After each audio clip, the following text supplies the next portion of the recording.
आप देख रहे हैं हेडलाइंस डेली HD न्यूज। आगामी विधानसभा चुनाव में राष्ट्रीय राजपूत करणी सेना ने भी अपने उम्मीदवार उतारने का फैसला किया है। करणी सेना के राष्ट्रीय अध्यक्ष सुखदेव सिंह गोगामेडी ने कहा कि मध्य प्रदेश विधानसभा चुनाव में उनके समाज को सम्मानजनक प्रतिनिधित्व चाहिए। पत्रकारों के एक सवाल पर उन्होंने कहा कि मध्य प्रदेश में वे 85 सीटों पर अपने समाज के उम्मीदवार उतारना चाहते हैं, फिर चाहे बीजेपी हो या कांग्रेस, जो भी हमें हमारे समाज के उम्मीदवार देगा, हम उसे अपना समर्थन देंगे। श्री राष्ट्रीय राजपूत करणी सेना के राष्ट्रीय अध्यक्ष सुखदेव सिंह गोगामेडी एक प्रवास पर इंदौर पहुंचे। मीडिया से रूबरू हुए श्री राष्ट्रीय राजपूत करणी सेना के राष्ट्रीय अध्यक्ष गोगामेडी ने आने वाले विधानसभा चुनाव को लेकर राजनीतिक पार्टियों से राजपूत समाज के उम्मीदवारों को टिकट देने की मांग रखी है। वहीं टिकट नहीं देने पर निर्दलीय उम्मीदवार चुनाव में उतारने की चेतावनी भी उन्होंने दी। सुखदेव सिंह गोगामेडी ने हिंदी फिल्मों में हिंदू धर्म और धार्मिक भावनाओं से छेड़छाड़ करने के मामले में भी आवाज बुलंद की। उन्होंने कहा कि देश में अंडरवर्ल्ड और जिहादियों द्वारा पैसा भेजकर इस तरह से हिंदू धर्म को बदनाम किया जा रहा है, जहां हिंदूवादियों को उकसाया जा रहा है। उन्होंने कहा कि अगर यह ज्यादा दिन चला तो हम हथियार उठाने से भी नहीं चूकेंगे।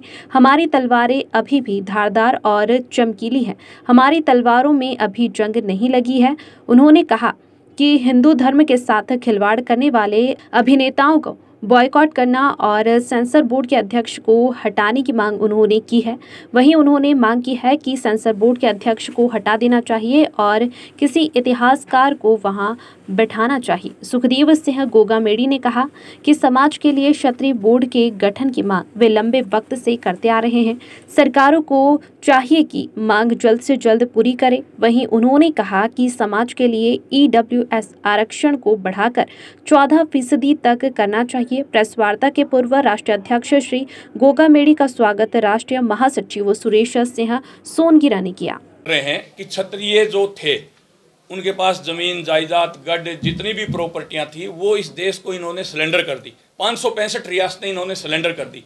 उसके बाद क्षत्रियों को कुचलने के लिए उनके ऊपर एक से एक एक्ट लगाने शुरू कर दिए। तो क्षत्रियों को भी उत्थान के लिए जो आज बिल्कुल गरीबी रेखा से कमज़ोर हो चुके हैं, उनके भाई बहन पढ़ रहे हैं, उनके लिए क्षत्रिय बोर्ड की गठन की मांग कर रहे हैं कि उनके भी बच्चे जो गरीबी रेखा से नीचे चले गए हैं उनको भी वजीफा मिले, उनको भी स्कूटी मिले, उनको भी जो सरकार के जो बेनिफिट्स होते हैं वो मिले। इसलिए हमने क्षत्रिय समाज के बोर्ड की भी गठन की मांग की है। हम ये चाह रहे हैं कि युवाओं को ज़्यादा से ज़्यादा प्रतिनिधित्व मिले, चाहे वो कांग्रेस दे या बीजेपी। हम ये चाह रहे हैं कि दोनों पार्टियां कांग्रेस और बीजेपी ज़्यादा से ज़्यादा प्रतिनिधित्व हम लोगों को दे। ज़्यादा से ज़्यादा मतलब आंकड़ा बताइए। आंकड़ा क्या रहेगा? आंकड़ा आप देख लो, हम तो दोनों से 85 सीटें हैं मध्य प्रदेश में। 230 है, हम तो 85 सीटें मांगी है। 85। हाँ। अच्छा, अगर 85 जी जो देगा उसके समर्थन में 85 दोनों से। अच्छा, यदि उनको सीटें जो है टिकट नहीं मिलते हैं तो इस दौरान फिर हम क्या करेंगे? देखो, नहीं मिलेंगे तो कोई भी युवा जो चुनाव लड़ना चाहेगा उसको हम निर्दलीय लड़ेगा तो निर्दलीय, कोई पार्टी से दूसरी से लड़ना चाहेगा तो पार्टी से हम लड़ाने के लिए तैयार है। पर आगे तो आए। देखो, फिल्में काफ़ी हमने रुकवाई भी है। माँ पद्मावती की अस्था पर बात आई थी, सुप्रीम कोर्ट ने कहा ये चलेगी। आदेश सुप्रीम कोर्ट के भी थे और स्मृति ईरानी के भी आदेश थे। उस समय वो मंत्री वही थी उस विभाग की। पर हम लोगों ने कहा हमारी माँ की अस्था पर आँच आई है, हमारी आन बान पर आँच आई है, हम इस पिक्चर को नहीं चलने देंगे। और आपके सामने 5 हिंदी शासित प्रदेशों के अंदर आज तक नहीं चली। तो हम ये चाहते हैं, ये आदि पुरुष, अभी आपने बताया ओम, ये ऐसी पिक्चरें हैं जिनके ये सीन तो हटाने चाहिए। इनको पैटी पैक करके और वापस भेज देना चाहिए ताकि आगे से कोई बनाने की हिम्मत ना करे। आजकल क्या है कि ये 2-4 विवादित सीन देख करके और पिक्चरों को ट्रोल करवा लेते हैं। हम लोग विरोध करने के लिए सड़कों पर उतर जाते हैं और आप लोग दिखाते हो, तो इनको बगैर ऐड दिए बगैर इनका ऐड हो जाता है। तो ये एक ट्रेड चल पड़ा। जो भी मैं कहता हूँ, हमारे सनातन धर्म को, देवी देवताओं को पिक्चरों के अंदर अनगरल दिखाया जाता है, उनके खिलाफ कार्रवाई होनी चाहिए। ये नहीं कि सीन कट कर दिया, सीन कट करने से काम नहीं चलेगा, पूर्ण रूप से प्रतिबंध लगना चाहिए।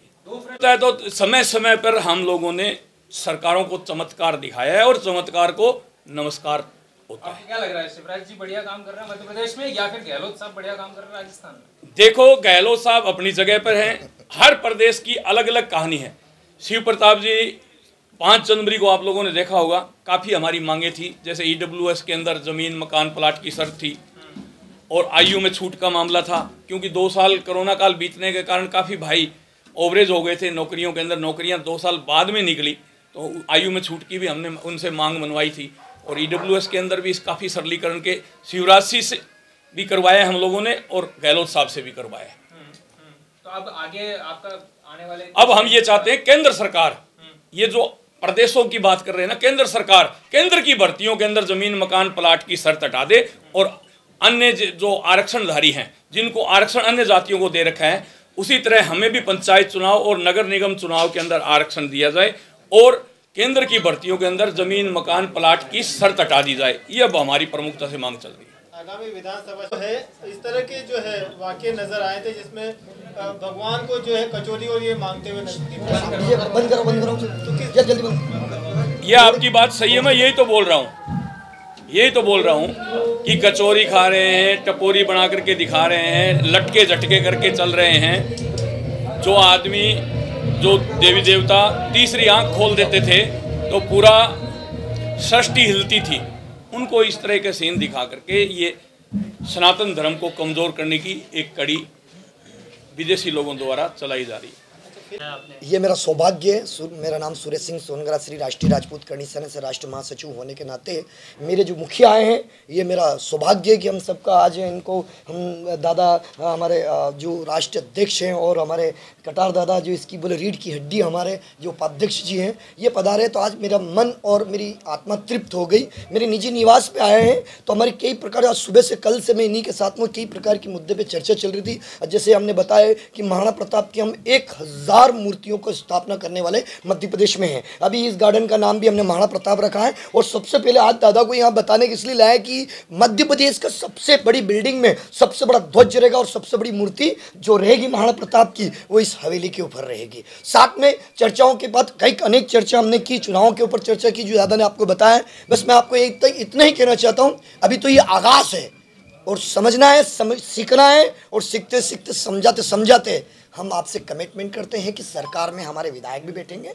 मंत्री भी बैठेंगे। ये पूर्ण रूप से विश्वास मेरा है और हम तन मन धन से दादा के साथ और काम करेंगे और कर्तव्य बनकर काम करके हम इस प्रशासन शासन में हम राज जरूर करेंगे। राजपूतों में अभी हमारी पूरी मीटिंग हो चुकी है, अब तत्काल एक मीटिंग और हमारी ये दादा के साथ बैठेंगे कि हमें जैसे कहा गया कि जो ज़्यादा पार्टी में जो ज़्यादा टिकट देंगे हम उनके साथ हैं, और जो देता है तो ठीक, नहीं देता है तो हम सक्षम हैं अपने बलबूते पे चुनाव लड़ाने में। मतलब चैलेंज मान सकते हैं उसको? अब चैलेंज बोलो, चैलेंज है फिर ये। जब हम तो निवेदन करते हैं, आवेदन करते हैं, फिर समझते हैं आगे क्या कि हम क्षत्रिय हैं, क्षत्रिय की तरह लड़ना भी जानते हैं। हमारी जो म्यानों में तलवारें पड़ी वो जंग थोड़ी लगी है, हमने चलाना भी थोड़ी छोड़ा है। हम युद्ध करते हैं और युद्ध करते हैं, हमारी कृति हमेशा हुई है। हम राजपूत है, राजपूत का रियल मतलब राष्ट्रपुत्र होता है। राष्ट्रपुत्र का मतलब होता है सारी समाज में हम समा जाए और सारी समाज हम में समा जाए, उसी को नाम राष्ट्रपुत्र है। और राष्ट्र के प्रति जब जब बलिदान की जरूरत होती है तो राजपूतों ने तो बलिदान दिया था। जब दादा के ऊपर एक चैलेंज किया गया था कि कोई भी जम्मू कश्मीर में वहाँ पे झंडा नहीं फहरा सकते हैं, वो दिन याद करो फिर किसने झंडा फहराया था,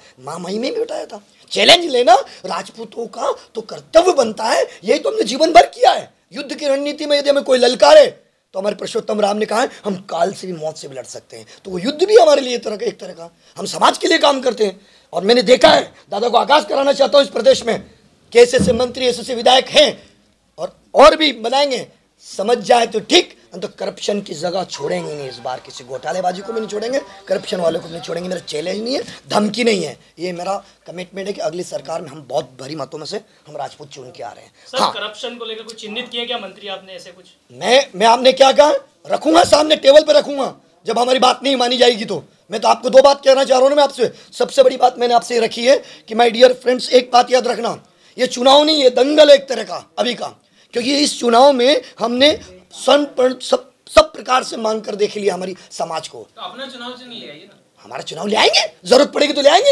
हमने अपने चुनाव चिन्ह, यदि जरूरत पड़ी तो पुरुषोत्तम राम ने सीता जी के लिए सेना बनाकर बजरंग बली को भी, सुग्रीव और बाली को युद्ध करा के हमने आगे भी निकल गए और हमारी सेना वानर सेना वहां तक भी युद्ध करके माता सीता को भी लेके आ गए थे हम। जरूरत पड़ेगी तो हमारा चुनाव चिन्ह क्या, हम खुद आ जाएंगे सामने। तो मुख्यमंत्री को संदेश कह सकते हैं? मुख्यमंत्री जी हमारे बहुत अच्छे हैं और उन्होंने हमारी बातें मानी है। 5 तारीख को हम बैठे थे दादा और हमारी सबकी बात मानी है और हमारे हाथों से पूजन करवा के वहाँ पे बहुत भव्य पूजा करके माँ पद्मावती की मूर्ति की इतनी बड़ी स्थापना करी। ये कितनी बड़ी बात है। हम तो ऐसे यशस्वी मुख्यमंत्री को नमन भी करते हैं, जहाँ जरूरत पड़ेगी वहाँ समझेंगे, समझाएंगे भी सही। हम तो प्रशासन को साथ लेके काम करना चाहते हैं। बस एक ही चीज़ कहना चाहता हूँ मैं शासन और प्रशासन को, हमारे किसी भी समाज के किसी भी युवा पे टारगेट ना रखें। बहुत मुश्किल से भविष्य बनता है बच्चों का। हम उन्हें राजनीति में लाना चाहते हैं या हम देश के लिए IAS IPS बनाना चाहते हैं। मुकदमा करने से पहले श्री राष्ट्रीय राजपूत करनी से ना चैलेंज करती है कि प्लीज़ उसे विचारे देखें। एक्ट ये एक्ट वो एक GST एक्ट कौन सा एक्ट लगाते हैं या इन पर छानबीन करें। मैं आपको आरक्षण की बात कही थी, अपने दादा ने बताया आरक्षण किसको मिलना चाहिए। मैं करोड़ों रुपए लाखों रुपए का टैक्स भरता हूँ, मुझे नहीं मिलना चाहिए आरक्षण। लेकिन क्या मेरी समाज में गरीब नहीं है, कपड़े नहीं मिल रहे हमारे कुछ बच्चों को? तो ऐसे हर समाज, राजपूत में, ब्राह्मण में, क्या सबको नहीं मिलना चाहिए? आर्थिक स्थिति में आरक्षण को मैं केंद्र तक की बात करना चाहता हूँ। हमारे आदरणीय मुख्यमंत्री जी, राष्ट्रपति जी, हमारे आदरणीय ऊपर तक मैं बात करना चाहता हूँ। सिर्फ मोदी जी, मैं एक ही चीज़ कहना चाहता हूँ मोदी जी को और अमित शाह जी को, जैसे आपकी जोड़ी है ऐसा आरक्षण में इस पर भी लगाम लगा सकते तो मोदी जी लगा सकते हैं। अब मौका है और गले की हड्डी को निकाल कर फेंके आर्थिक स्थिति पर आरक्षण दिया जाए। ये मेरा विचार है, ये मेरा सजेशन है और गृह मंत्री को भी सजेशन है। और प्लीज़ अब थोड़ा रोका जाए अत्याचारों को, घोटालेबाजों को रोका जाए, अन्यथा हम अभी तो चुनाव आ ही रहा है, आगे देखेंगे। जय हिंद, जय भारत। हाँ, मैं हूं सोनू सूद और आप देख रहे हैं HD न्यूज। नमस्कार, मैं आशुतोष राणा। HD न्यूज के सभी दर्शकों को मेरी बहुत सारी शुभकामनाएं। हाय, मैं हूँ दीपिका सिंह और आप देख रहे हैं HD न्यूज। हाय, मैं हूं बिंदु दारा सिंह और आप देख रहे हैं HD न्यूज।